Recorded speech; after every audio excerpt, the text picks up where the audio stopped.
The HOA sent big yellow bulldozers to destroy my wheat fields without warning. They thought they could take my farmland for new houses. But they didn't know my secret. My family owns the whole county. Now it's time to teach them a lesson they'll never forget. Before watching full video, comment below from where you watching. Also like and subscribe for more stories. John Miller wiped sweat from his brow as he surveyed his farmland. The golden wheat fields stretched across the horizon, the same land his family had farmed for 4 generations.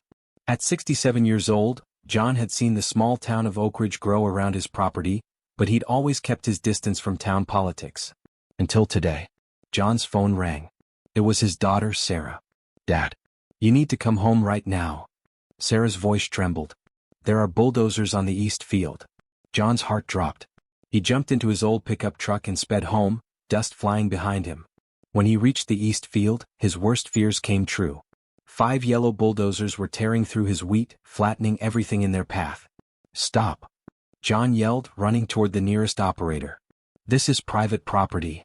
A man in an expensive suit stepped out of a black SUV. "Mr. Miller?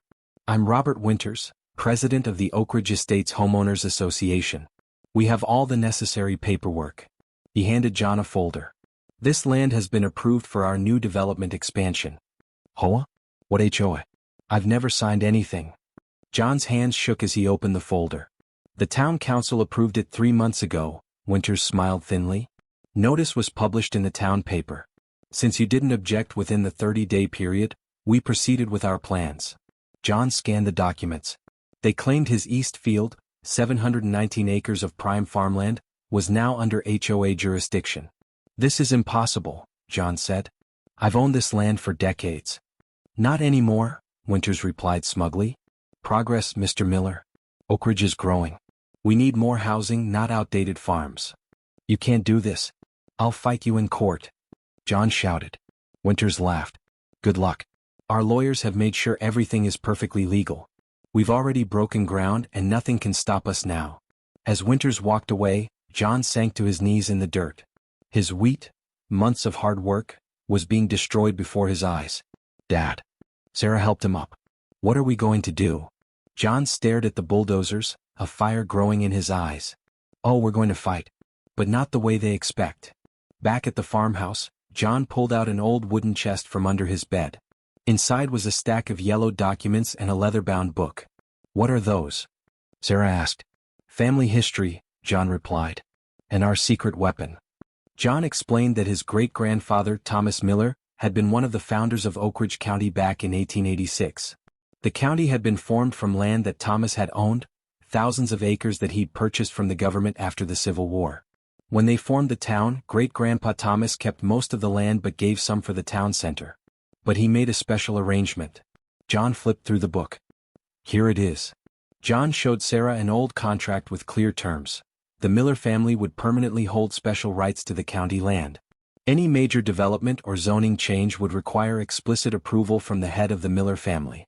"But Dad, this is from 1886. Is it still valid?" John smiled for the first time that day. "That's what we need to find out." The next morning, John visited Mark Thompson, a retired lawyer and old family friend. "These documents are remarkable," Mark said after examining them. "The language is binding and there's no expiration. But, John, we need to prove this was never superseded by later agreements." John nodded.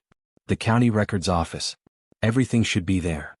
For the next 2 weeks, John, Sarah, and Mark searched through dusty archives at the county records office. Meanwhile, the bulldozers continued their destruction. By now, nearly 200 acres had been cleared. Then they found what they needed: a reaffirmation of the original agreement signed in 1934 during the Great Depression, and again in 1967 when the town wanted to build its first shopping center. Both times, the Miller family had given permission. But there was nothing for this new HOA development. "This is gold," Mark said, holding up the documents. "The HOA bypassed a legally binding agreement. We can not only stop them but we can sue for damages." The emergency hearing was set for Monday morning. Over the weekend, Winters called John repeatedly, offering money to drop the case. $5 million, Winters said in his final call. "That's my final offer." "Not interested," John replied and hung up.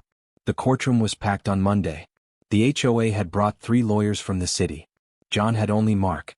Judge Peterson, a stern woman in her 60s, called the court to order. The HOA lawyers went first, presenting their town council approvals and permits. As you can see, Your Honor, their lead lawyer said, everything was done according to current town regulations. When it was their turn, Mark simply presented the original documents and their reaffirmations. Your Honor, Mark said, the Miller family has held special land rights in this county since its founding. These rights have been reaffirmed twice in the past century and were never revoked. The HOA and town council acted illegally by approving development without Mr. Miller's consent. The HOA lawyers argued that such old agreements couldn't possibly still be valid, but Judge Peterson silenced them. I'm well aware of Oak Ridge's founding history, she said. My own grandfather spoke of Thomas Miller. If these documents are authentic, and they appear to be, then this development is indeed unauthorized. Judge Peterson called a 2-hour recess to review the documents. When court resumed, her face was grim. I've confirmed with the county historian that these documents are authentic, she said. The Miller Land Rights Agreement of 1886 has never been revoked and remains binding. I hereby issue an immediate stop work order on all development of the Miller farmland. The courtroom erupted. Winters turned pale. But Judge Peterson wasn't finished. Furthermore, given the destruction already caused to Mr. Miller's property, I order a preliminary assessment of damages. And, she paused, looking directly at Winters, I'm opening an investigation into how this project was approved without proper review. The newspaper headline the next day read, Miller farmland protected, historic rights upheld. But John wasn't satisfied with just stopping the bulldozers. In the following weeks, evidence emerged that Winters and 2 town council members had deliberately hidden the Miller agreement when applying for permits. They'd hoped that by the time John discovered what was happening, too much work would be done to reverse it. Criminal charges for fraud were filed against Winters and his accomplices. The HOA was ordered to restore John's farmland and pay $4.2 million in damages. But John had one more surprise. Using the old documents, he petitioned the court to enforce another forgotten clause. The right to review all current zoning in areas that were once Miller land. What does this mean, Dad? Sarah asked when he told her his plan. It means, John smiled, that we can set things right for everyone. 3 months later, John called a town meeting. The community hall was filled with curious residents. For years, John began, this HOA has imposed ridiculous rules and fees on you all. They fine people for the color of their mailboxes and the height of their grass. Today that ends. John explained that nearly 60% of the land under HOA control was originally Miller land. Using his family's rights, he was dissolving the HOA's authority over those areas.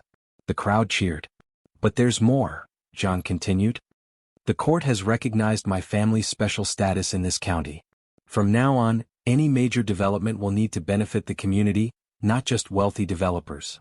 Winters, who was awaiting trial, had been forced to resign. His development company was bankrupt from lawsuits. As the meeting ended, an elderly woman approached John. My family has lived here for 3 generations, she said. The HOA fined me last year because my rose bushes were 2 inches too tall. Thank you for standing up to them. John nodded, thinking of his own father and grandfather who had protected this land before him. A year later, John stood in his restored east field. The wheat was growing again, golden under the summer sun. The bulldozer tracks were gone, the soil healed. Sarah walked up beside him. The town council approved your community garden project, she said, and the affordable housing plan for the north section. John smiled. Land isn't just for profit. It's for people. In the distance they could see the town of Oak Ridge. But now, instead of feeling threatened by it, John felt connected to it. He wasn't just a farmer anymore. He was the guardian of his community's future. They thought they could bulldoze 719 acres of my farmland, John said, but they didn't realize I owned the entire county. Not in acres but in history, rights, and now the respect of his neighbors. The HOA had tried to bury him, not knowing he was a seed. And now he and his community would grow stronger together.